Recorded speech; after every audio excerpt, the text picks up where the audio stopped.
Welcome to our Your Property Couple channel. For the past couple years, we have been putting out videos about everything Pittsburgh for anyone considering buying or selling a home in the Pittsburgh area. Our videos range from specific areas, outdoor areas, schools, and a lot more. In this video, we are talking about tips for moving out of state. These are crazy times, and you will need all the help you can get. Some moves go very smoothly, and others, well, let's just say, not so smoothly. So, we are going to share with you things you need to know to make your life and your move a bit easier. Let's get started. 1. Have a parts box. So what's a parts box? All these things you will need right away. In this box, you will have screwdrivers, Allen wrenches, anything you need to disassemble the furniture and reassemble it. Because when you arrive at your new location, you're going to want to first get your bed put together. So put all the screws you removed from the bed when you disassembled it and put them in a plastic bag and label the bag what these screws are for, in this case the bed, and what particular tools you will need to reassemble the bed. You will want to do this with all the furniture you needed to disassemble from the move.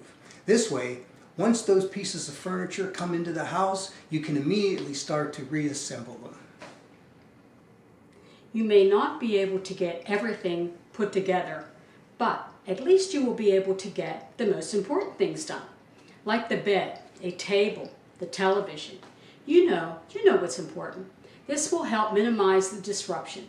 Also, in the parts box, you will want some paper towels, toilet paper, hand soap, and maybe some Windex or other cleaning solutions you use so that you can wipe down your cupboards before you start putting things away. 2. Plan your move as soon as possible. We all know how crazy it's been the past couple of years, and it may be difficult to get movers for the date that you had in mind to move. So start early. Have several dates in mind in case many people are moving, and you can have other date options and then book it. 3. Temporary storage. Most of you have heard of storage pods in U-Hauls, as well as several other companies that have the same version of pods. What is really cool about the pods is that the pod company will come and pick up the pod once you're finished filling it, store it, and deliver it to your new home when you are ready for it. You will want to store in the pods things that you may not need right away and may need time to work on more immediate items. Until you are ready for the pods, you can then have it delivered at the time that fits your schedule.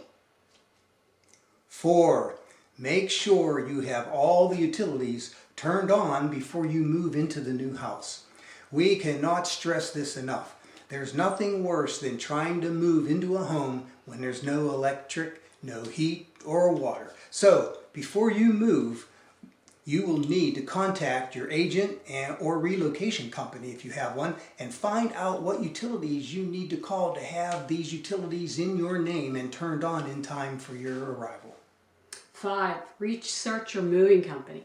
I know people who have had to learn this the hard way. Yours truly, for example. The least expensive is not always the best option. Read the reviews and the fine print. There was a friend who moved out of town and was supposed to have their furniture delivered on a Monday, and when it did not arrive, they called the moving company and asked, "Where's our furniture?" The moving company said, "Oh, we didn't fill the truck, so we're waiting for another moving job for that truck to fill, and then we will deliver your furniture." Needless to say, they waited 2.5 weeks and had to go to Walmart for disposable plates, glasses, etc. So do your research and read the fine print. Don't just read the company's site reviews. Go to the Better Business Bureau and research the company. 6.